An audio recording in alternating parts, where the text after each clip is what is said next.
ईश्वर उवाच मातर्जगद्रचननाटकसूत्रधारः त्वद्रूपमाकलयितुं परमार्थतोऽयम्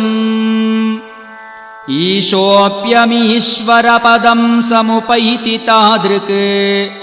कोऽन्यस्तवं किमिव तावकमादधातु नामानि किन्तु गृणतस्तव लोकतुण्डे नाडम्बरं स्पृशति दण्डधरस्य दण्डः यल्लेशलम्बितभवाम्बुनिधिर्यतो यत् त्वन्नाम संस्मृतिरियं ननु न स्तुतिस्ते त्वच्छिन्दनादरसमुल्लसदप्रमेयानन्ददोयात्समुदितः स्फुटरो महर्षः मातर्नमामि सुदिनानि सदेत्यमुं त्वाम् अभ्यर्थयेऽर्थमिति पूरयताद्दयालो